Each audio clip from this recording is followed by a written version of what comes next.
Bom, a gente vai falar um pouco sobre o chamado PCO, é o controle orçamentário, né, do Proteus, né? Então a gente vai ver como é que funciona em linhas bem gerais, digamos assim, né?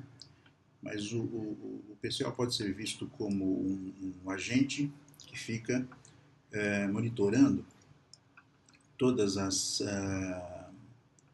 funções do sistema do Proteus, né, do ERP, e, se devidamente configurado e ligado, então ele é capaz de capturar dados importantes que são definidos nessa configuração, né? E a partir daí ele pode fazer armazenar esses dados para futuras análises e também para fazer um bloqueio assim que existe uma possibilidade de estouro, né, de budget, de orçamento, tá? Ele se baseia em três pilares, digamos assim, que a gente chama de cubos, né, os tipos de saldos e configuração de processos, né? Esses cubos normalmente se referem a uma estrutura hierárquica do controle orçamentário desejado, né? No caso aí, como a gente está colocando aí, que dá para ver no texto, né? Quer dizer, se a empresa pretender controlar o orçamento apenas no nível de conta orçamentária, então haveria uma estrutura do cubo, né, que seria isso aqui, né? Seria a conta orçamentária mais o tipo de saldo. E só para exemplificar e estender um pouco mais, se além do nível de conta orçamentária também em nível de centro de custo fosse fazer esse controle, então a estrutura do cubo seria a conta orçamentária mais o centro de custo e mais o tipo de saldo, né? E falando em tipo de saldo, é que essa também uma fundamentação dentro da plataforma, né, do PCO. O tipo de saldo, o que é? E a gente precisa atentar para uma diferença. Quem conhece, por exemplo, os saldos contábeis, né, no caso do módulo da contabilidade gerencial, aqui no caso ele não tem não é exatamente a mesma natureza dos saldos contábeis ou na contabilidade, que o conceito aqui em questão ele possui uma abrangência praticamente limitada porque ele não é pré-definido, né? Tá? E ele acontece em função daquilo que a empresa pretende, né? Pretende implementar. E o terceiro pilar seria a configuração do processo. Né? Configuração do processo é, significa, quer dizer, o que se vai pegar do processo que está ocorrendo e o pessoal está vendo, quer dizer, o que ele vai capturar como valores para depois eles serem ou serem usados para bloqueios, né, ou serem usados para fazerem análises, né, digamos assim, né. A gente dá um exemplo aqui, né, quer dizer, o valor capturado, isso aí precisa ser muito bem definido pela empresa, né, porque vamos dar um exemplo aqui de o valor capturado numa nota fiscal de entrada, né, quer dizer, se for o caso de ele estar sujeito fiscalmente a, uma,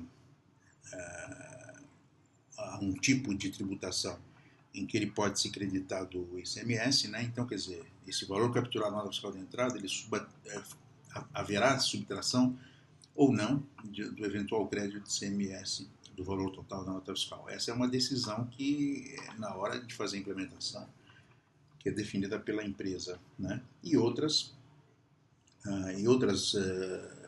Outros valores também parametrizáveis, né? Como a data da ocorrência, né?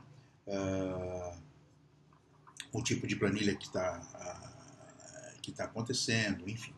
Então, essas e outras definições devem ser cuidadosamente especificadas para que sejam corretamente implementadas, como a gente está dizendo aqui.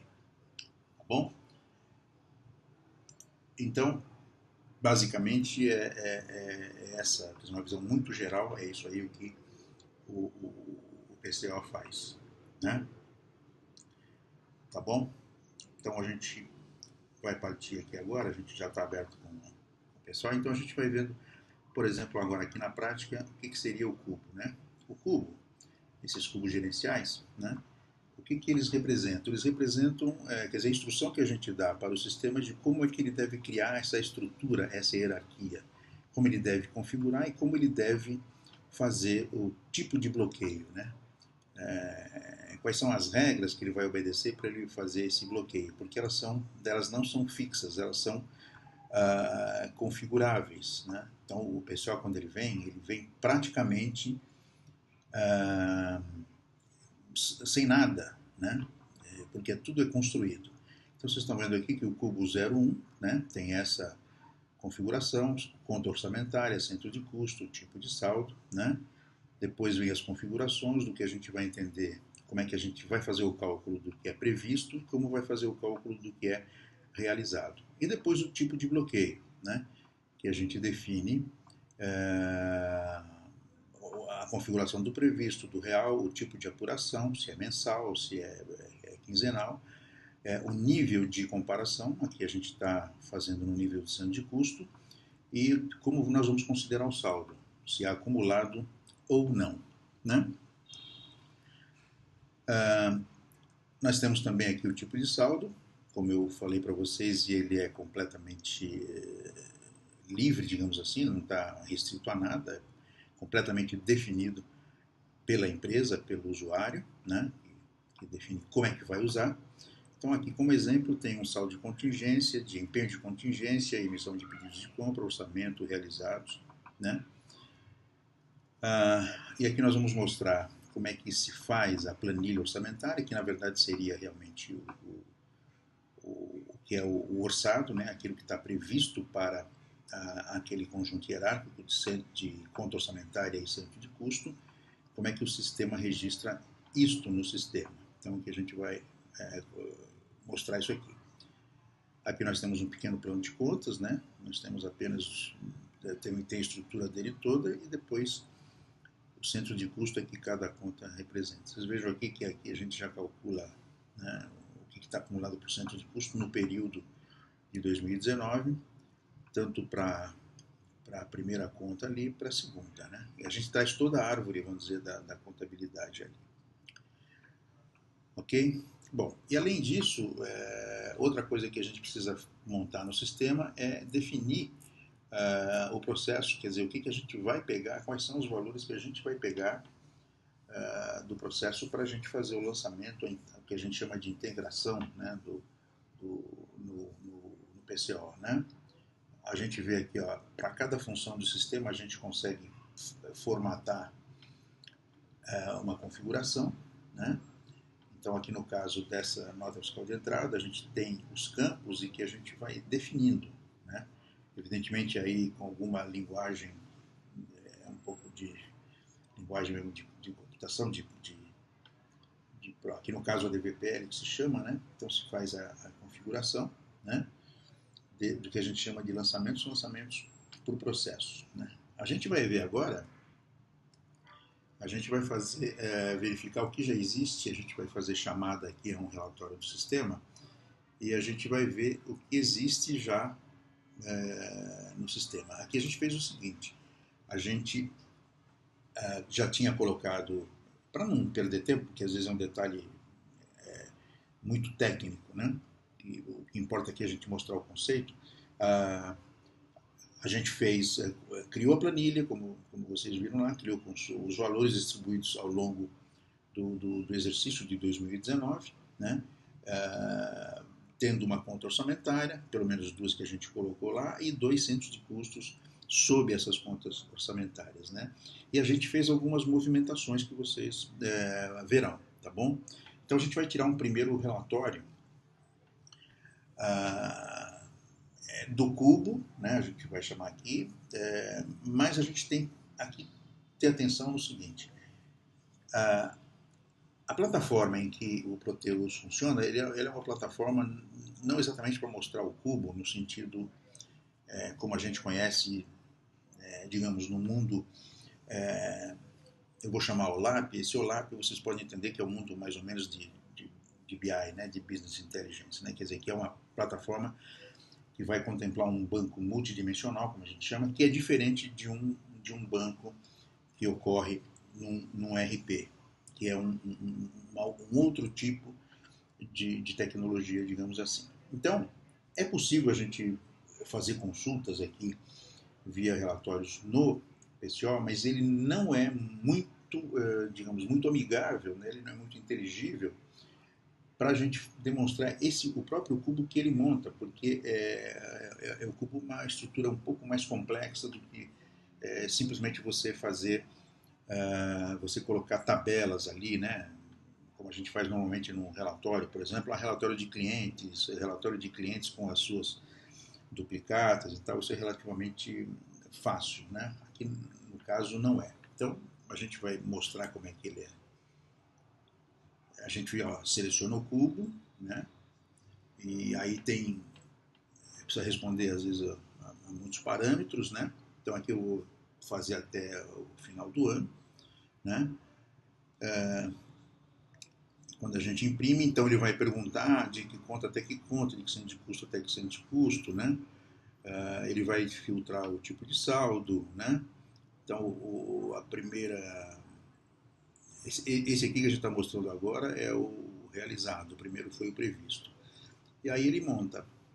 Então vocês veem aqui que realmente não é uma coisa assim, vamos dizer, tão amigável, né? Porque vocês têm que ler aqui, quer dizer, vocês vão ter que entender que ele fez como se fosse um balancete numa contabilidade onde ele vai acumulando, né? É como quase um balancete porque ele vai hierarquizando isso aí. Então ele primeiro traz, né, a conta orçamentária, depois ele junta a conta orçamentária mais o centro de custo, depois ele junta o tipo de saldo. Então vocês veem aqui que, nesse caso aqui, falando em termos genéricos, né, de acumulação mesmo, ele tem, olha, é do ativo da conta 1 aqui, está dizendo, tá? Então, está vendo que ocorreu nesse conjunto de contas, você tem aqui um saldo de contingência, o tipo de saldo, um saldo orçado e um saldo realizado, que nesse caso aconteceu na seguinte forma, você teve aqui 12 mil de orçados e 1.005 de contingência. A gente vai entender melhor esses termos mais para frente, né? E realizado a gente teve 4.005, tá? Mas não é realmente um relatório, uma visão, digamos, amigável, né? Então a gente aqui se utiliza de uma ferramenta em que a gente lê diretamente o banco, a gente vai mostrar para vocês aqui que ela é muito mais palatável, digamos assim, né?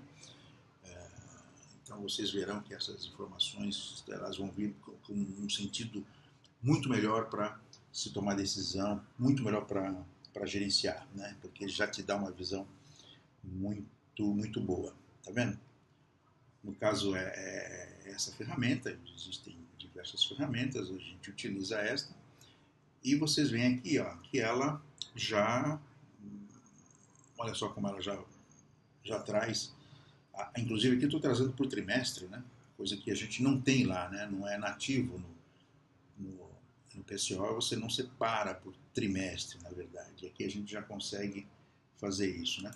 Então aqui, vocês estão vendo que você tem a movimentação, você está vendo aqui os valores, né? Então está vendo que aqui, de documento de entrada, ele quebra aqui o primeiro trimestre, por exemplo, né? No mês de março, ele já dá aqui, o documento de entrada, quer dizer, o tipo de aqui pode ser entendido como tipo de saldo também, né? O documento de entrada que foi realizado, a liberação da solicitação de contingência, quer dizer, houve uma solicitação de contingência de R$1.005 e a planilha orçamentária era de R$1.000, tá? Ou seja, aquele valor que foi orçado, tá bom? Tá. E voltando, vocês têm praticamente o mesmo tipo de informação, só que ela não é muito amigável, né? O que a gente vai fazer agora é incluir a gente vai incluir uma movimentação, né? Nós estamos mudando de módulo aqui, nós vamos colocar aqui o número 2 e a gente vai para compras, né? Então eu vou fazer estou fazendo uma nota fiscal de entrada, tá bom? Que é o processo que o pessoal está olhando, ele está de olho lá e ele está fazendo o controle. Então o usuário vai lá e faz uma nota fiscal de entrada, tá bom? Vamos ver então como ele processa. Ele está entrando aqui, né? Vocês vão ver essa aí é um problema da Danf aqui que eu não levei para o sistema, então só está dando um alerta aqui, é um warning, né? Bom, vocês veem aí que já existe movimentação, então eu vou fazer uma inclusão aqui. Nós temos lá 5, né? 1, 2, 3, 4. Nós temos 5 notas já incluídas, nós vamos incluir então mais uma aqui, tá vendo? Vamos fazer essa inclusão. Vamos escolher a filial 1, né? E aí a gente então coloca lá o número da nota fiscal, a série, como normalmente tem que fazer, o fornecedor, né? E a espécie de documento, vou colocar a nota fiscal, e aí a gente vai para os detalhes. O produto, a quantidade, o valor unitário, vamos colocar 4.000 aqui, né? 4.000 também. O tipo de entrada, né? A configuração fiscal, como é que vai ser, ela já veio lá, é 231, ou seja, quem nos vendeu fora do estado. E vamos colocar o número da conta e o centro de custo. Então, quando a gente faz aqui da entrada, observem que então ele fala, olha, aqui existe um saldo insuficiente, né? E ele diz para a gente, né? Olha, o saldo é insuficiente e o saldo previsto é de 4.005, né? E o saldo realizado é de 8.005. Portanto, há uma solicitação de contingência de 4.000, que é exatamente o valor, porque nós não tínhamos mais saldo para isso aí, né? A gente teve inclusive uma contingência. Quer dizer, teve já um estouro, já foi contingenciado, já teve uma contingência, e agora a gente está querendo usar mais, então a gente vai precisar utilizar uma outra contingência, por isso o sistema aqui ele bloqueia, né? Então ele fala, olha, uma solicitação de contingência de R$4.000, ok? Bom, aí o operador aqui, o que ele tem que fazer? Ele vai ter que solicitar essa contingência, né? Não tem jeito, ele vai ter que solicitar. Então, ele solicita, né? Tá vendo? Ó, faz a solicitação. Bom, com relação ao se não foi possível enviar o e-mail, é porque eu configurei, isso aí seria enviado o e-mail para o gestor que iria liberar, mas eu não configurei o meu servidor de e-mail, tá? Então, e vai acontecer inclusive na resposta depois, mas aí não tem importância, ele não vai interferir no processo, porque aí precisa fazer uma configuração do servidor de e-mail, né? Tá? Eu acabei não fazendo, tá bom? E vejam aqui, então, que ele está dizendo aqui que houve a contingência 00062, né? Ela foi gerada tal, e dá a senha e que passaria para a pessoa, vamos dizer, que solicitou. Então, só essa pessoa que teria a condição de utilizar essa contingência, tá ok? Então,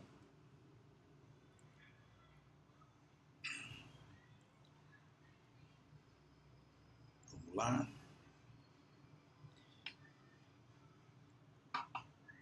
E aí, então, fecha, né, já solicitou, fecha e sai da movimentação. Ele vai ter que esperar a liberação. Bom, agora a gente vai ver o que acontece para o gestor. O gestor vai receber, né, uma mensagem disso aí, vai aparecer no menu, no qual só ele tem acesso, né? Vai aparecer alguma coisa lá para ele liberar. Então a gente está vendo aqui que vai aparecer alguma coisa. Ele está, claro, ele já estaria no sistema, nós aqui estamos entrando agora aqui, né? E inclusive ele vai pedir para se são mostrar todos os pendentes. Ó. Então, ó, já houve uma liberação ali no verdinho ali, e então ele vai liberar essa aqui. Vejam que a liberação disso aqui, ó, então ele dá o tipo de bloqueio, né? Ele dá todas as informações, tá? Então deu bloqueio de nota fiscal de entrada, traz inclusive a chave aqui, a chave do registro que ele está bloqueando, e os 4.000 ele libera.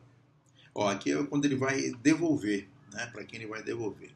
Houve um erro no envio de e-mail, mas é porque eu não configurei o servidor de e-mail, tá bom? Bom, e aí, o que vai acontecer? Vamos voltar lá para compras de novo, que aí já seria o operador lá de compras mesmo, né? Ele já recebeu o e-mail e tal, então vai lá e já sabe até a senha, ele já sabia tal, e vai fazer então a inserção da sua nota fiscal de entrada, que deve ser contemplada com a contingência, né? Com a liberação da contingência, então, portanto, isso deve entrar, tá bom? Aí ele, enfim, faz praticamente a mesma coisa, né? Eu estou fazendo aqui de maneira aleatória, né? Mas é porque para mostrar só de maneira formal. Ó, estou entrando com 4.000, né? Vamos ver então. Ele é o tipo de entrada. Vou colocar 001 e vou especificar aqui o centro de custo e a conta orçamentária, tá bom? Bom, aí olha, apareceu aqui de novo, está dizendo lá de 4.000 e tal. Então quando a gente clica aqui ó, na contingência 62, ele aparece e fala, bom, tudo bem, se você quiser usar, então usa, tem a senha. Coloca a senha lá, liberou e tá vendo? Ele já foi para outra entrada. Então ele já contemplou isso aí. Ele deixou entrar. O que a gente vai fazer agora? Né? A gente vai ver. Vamos lá vamos mudar de módulo, né? E ver um saldo, ver como é que mudou isso aí, né? A gente vai ver o relatório, mas é o mesmo relatório que a gente viu só para constatar que vai haver um acréscimo lá. A gente estava vendo antes 13.005 lá no topo, né? Deve ver agora 17.005 lá, né? Mas mesmo assim fica não é muito amigável lá, que a gente não consegue entender direito, né? Tá vendo aqui, ó, né? 17.000, então você tem lá, ele tenta a contingência mais o realizado, né? Mais o empenhado, a diferença, enfim, tá? Porque isso aqui depende de como a gente configurou o cubo, tá bom?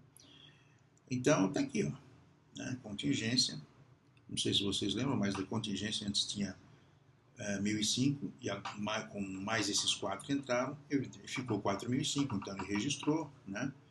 Tá perfeito, tá bom? E realizado R$8.005, ok? Então ele dá essa informação, mas observem que não é uma leitura muito boa, é uma interface muito amigável, né? E a gente vai ver isso, como é que aconteceu lá no caso aqui na visão OLAP, né? Que a gente aqui está numa outra, a gente está com o mesmo dado, evidentemente, mas aqui uma outra tecnologia, digamos assim, né? Um outro tipo de banco de dados, um banco de dados multidimensional que facilita para a gente ver, né? Então nós vamos ver, olha aqui, ó. Vocês podem ver aqui, tá vendo? Ó, essa liberação de contingência está aqui, ó, 5.000, que é o mesmo que está ali, né? Só que ele vem é muito melhor essa visão, porque eu sei, né? Você está vendo que ó, no segundo trimestre ele não tá acontecendo nada, né? No segundo trimestre não tá acontecendo nada, porque a gente ainda não fez nada, mas aqui ele já colocou. Então, ó, em janeiro, por exemplo, não houve movimentação, em janeiro foi só isso aqui, tá? Em fevereiro também não, né? Ele totalizou. E o interessante aqui também, olha, que eu posso ver, o seguinte, nesse caso, para esta conta e para esse centro de custo, eu já tenho aqui a totalização, eu tenho aqui, ó, na verdade eu tenho, porque aqui eu só fiz até o total por mês, né? Aqui, ó, nessa linha, aqui, ó.